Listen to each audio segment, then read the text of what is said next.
Well, hello everybody. In this video, I'm going to be doing a little bit of an unboxing and kind of a taking apart and showing y'all some of the Pfister bathroom lavatory faucets. This used to be Price Pfister, and they dropped the price. Pfister's been around since 1910. They made grenade cases for the war effort back in World War II.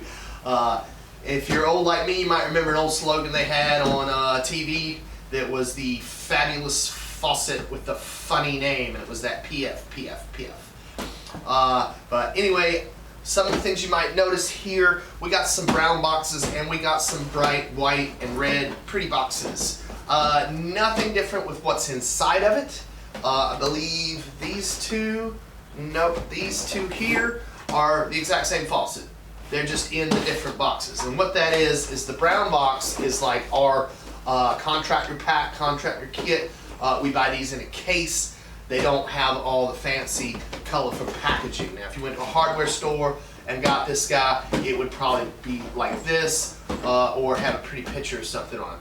It's not really any difference. It does cut down costs to the faucet company. So let's get started.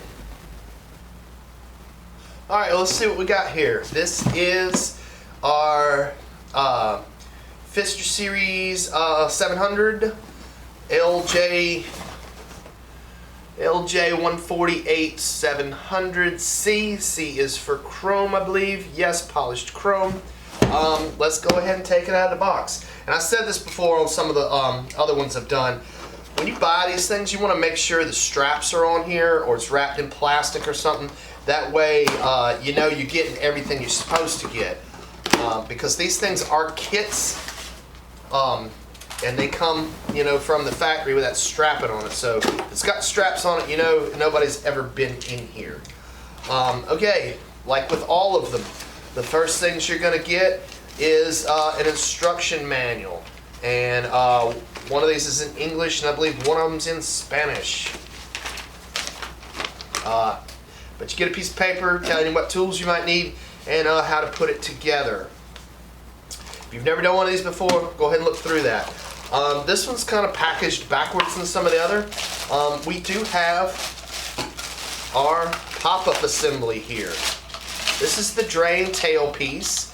This one's kind of neat. It's all plastic, where we did some earlier that were 50-50. Well, this one is pretty much all plastic. There's no pop-up arm on it. It's we used to call them toe touches because you saw this in the bathroom, but this is a touch pop-up drain. You saw it in the toe touch was in the tub, sorry. But it's a pop-up click drain. Pretty neat thing. Something I have found out doing warranty and service type works with this guy. They're pretty bad about catching hair and stuff around here. So just remember that. And it does come apart like that. It's pretty neat that it does. We've been using this one for a little while, and I hadn't really seen any problems with it. Pretty simple, pretty solid.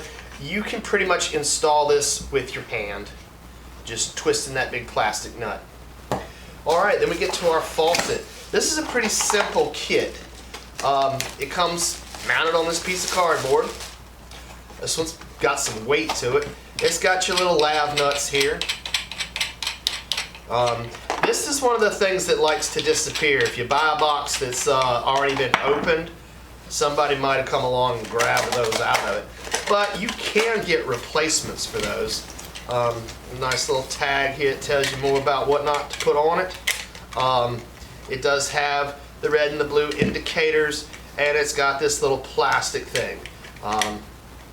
When we set these, we normally put a little bit of caulk, a little tub towel caulk, something you can clean up with water down in there when we go and mount these. But that's your faucet. That's pretty much your kit.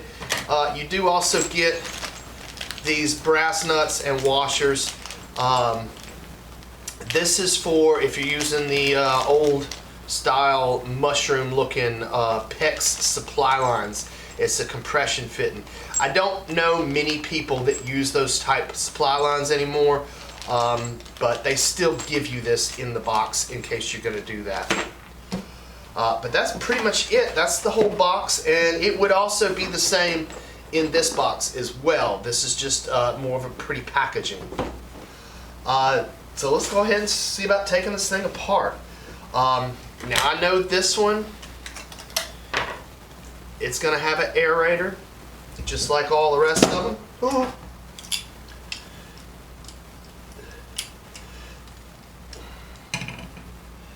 And it just, a little bit of effort with a pair of pliers, you can get it off. Now be careful with this, with the pliers. This does also have the little water saver inside of it that you can get a little squeeze, and you should be able to pop that little thing off.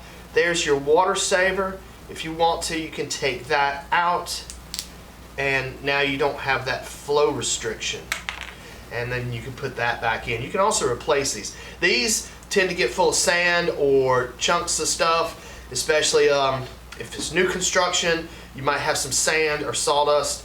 If it's an older house and you've just installed this, you could have shaken something loose in your older pipes and it's gotten in here. So after you install this, you might want to take this down and take a look at that. Make sure it's not clogged up. These little buttons here are going to pop off, the little indicators, the red and the blue, and down in there is an Allen screw.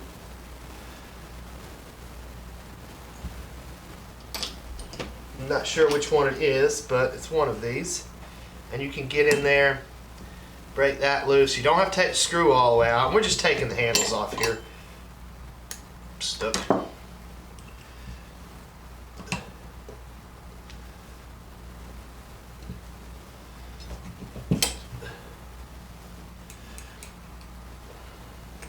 Whenever I take these things apart, I always kind of try to keep them left and right, because it's going to want to go back on a certain way. This one is actually marked with a little tag here saying do not remove. This is indicating that this is your cold side, I believe. Well, it's got your manufacturer date on it. November 19th, 2001. It's not that old. Got these little bonnet nuts here. We call them bonnet nuts because it's like a little hat.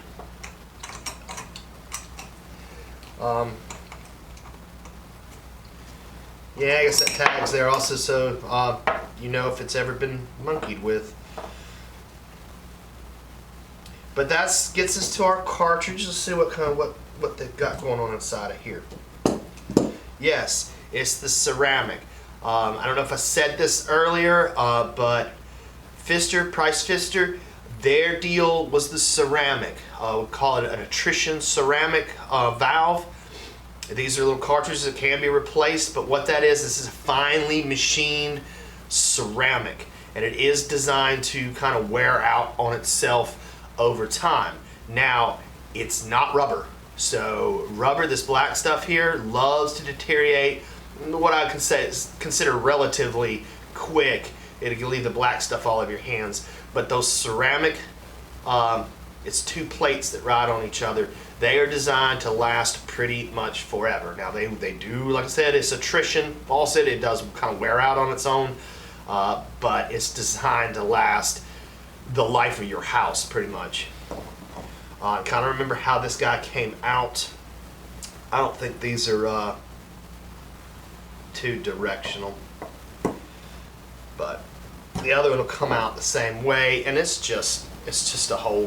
That's pretty much it. You can go as far as to take those two screws out. I don't really know why you would ever have to do that. I've done it in the past just because I wanted to see what all was up in here.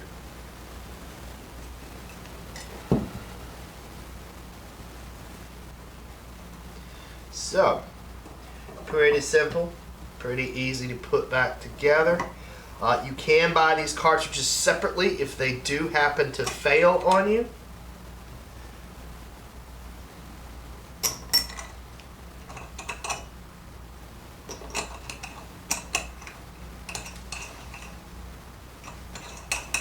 I think I put put it on the wrong side? Hold on, bear with me.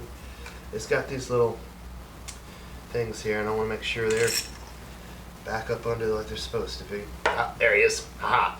Two little plastic rings there. That's so you don't screw these things down too ridiculously tight and mess things up. No, it's missing something. And then you just want to snug these back down. The bonnet nut is not actually holding back the water pressure. It is holding the cartridge in, and that little O-ring, that black O-ring seal, is what's holding the water itself back.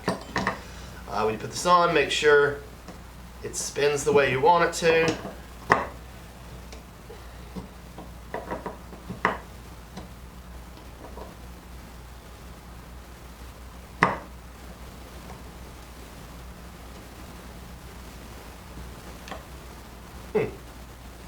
Knock something out of whack. Oh, I put it in backwards.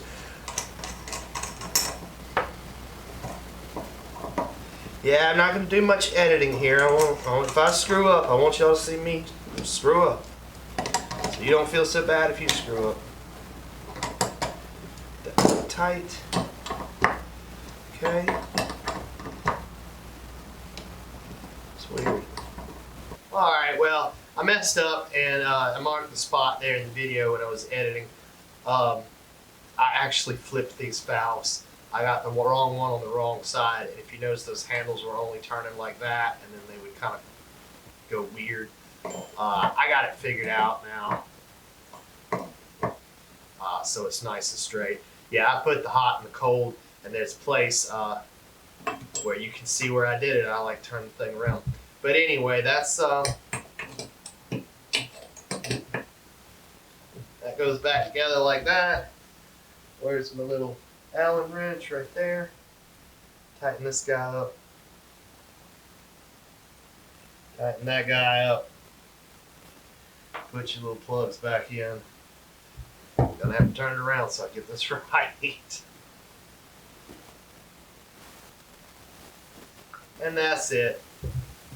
That's the little LJ 148 700C, which just stands for the chrome. That's how you take it apart, put it back together. This is a pretty heavy faucet. It's got a lot of metal in it.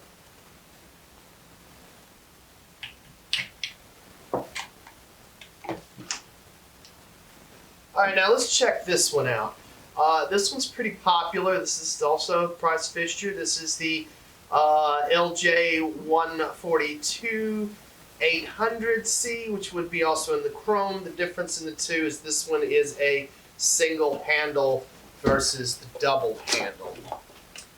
And I've already opened this one, but here again, you get your instructions, and then you get the same exact tailpiece, pop-up assembly, drain assembly, whatever you want to call it. It's the same as the other one.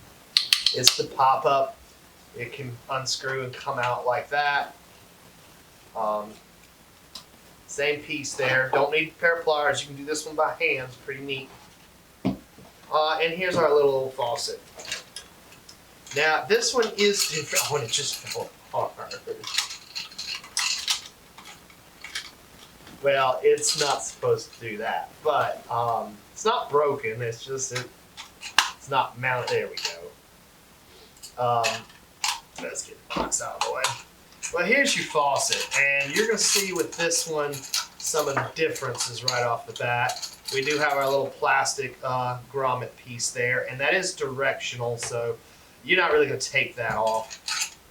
But it's got these little bars here, rail-looking things, whatever you want to call them, and nuts. And that's going to be how you're going to mount it to the countertop or the sink basin itself.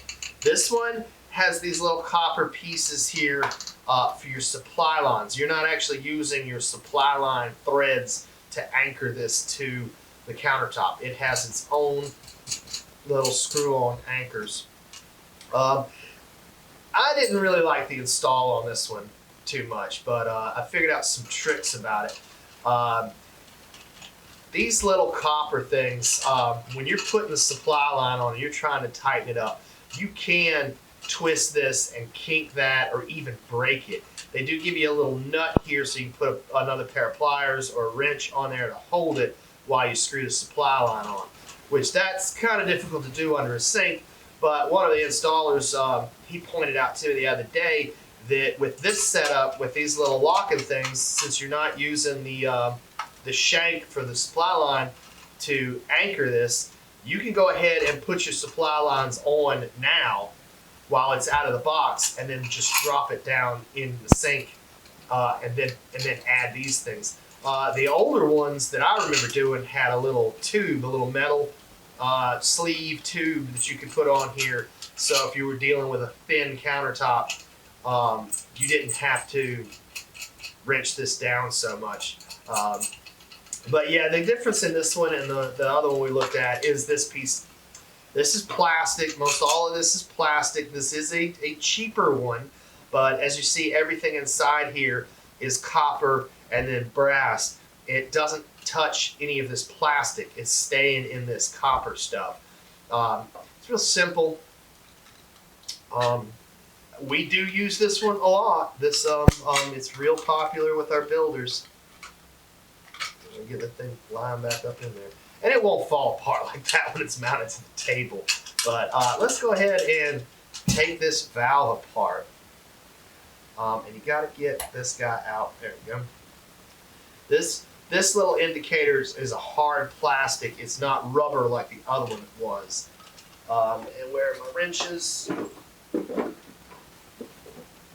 think this was the bigger wrench. This two-handle deal here is very similar. I mean, the single handle, sorry. The single handle one here is very similar to the Delta, the old Delta, what I call the ball and socket. And it looks like that. This thing's just going to fall apart now. It's got another bonnet nut here, and you can unscrew the bonnet nut. You can buy this. It's not a cartridge. It's what I call a ball and socket. And it's going to come out of there like that.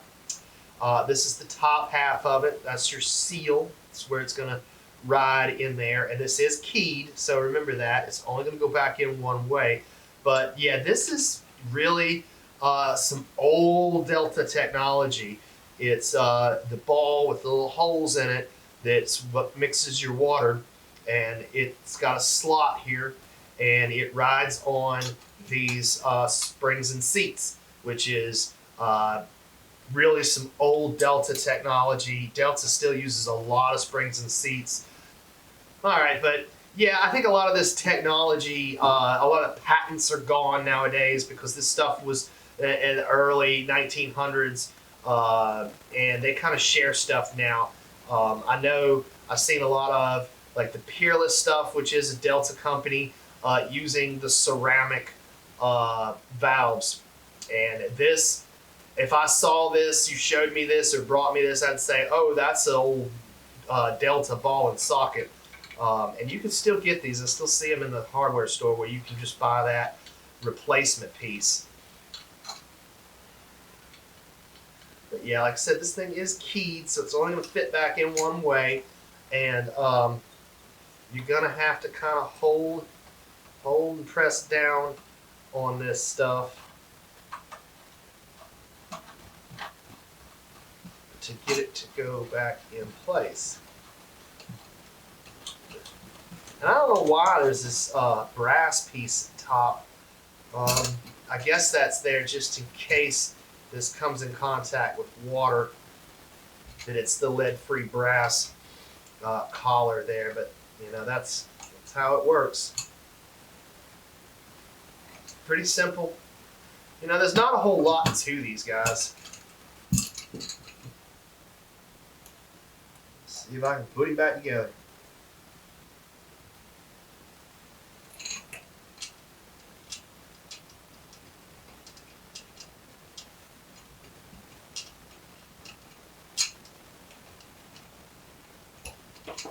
But yeah, that ball and socket thing was really popular with Delta on their single-handled kitchen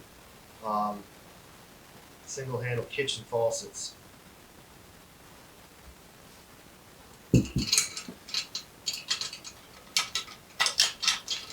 yeah, once this thing's mounted, you don't ever have to worry about this faceplate falling off. It's just because I've been playing with it. But there you go. That's, oh, and it does. We're forgetting more parts to come off here. It does have an aerator. Now this one's different. It's a female threads inside of there and not a male thread going up into here. And that's really, really simple little brass and copper design. It reminds me of a shower L that you have in the wall for your shower. It does have pretty much the same style aerator with the water saver inside of it. We tend to take our water savers out because of the tankless water heater. Tankless water heaters don't like them. They don't like that flow restriction. They want to run wide open. But there's your single handle Pfister, LJ 142 800C. Yep. Like I said, this one is pretty popular amongst our builders, and it would be considered a builder grade faucet. And of course, with this pop-up, no pop-up rod. But that's it. Thanks a lot.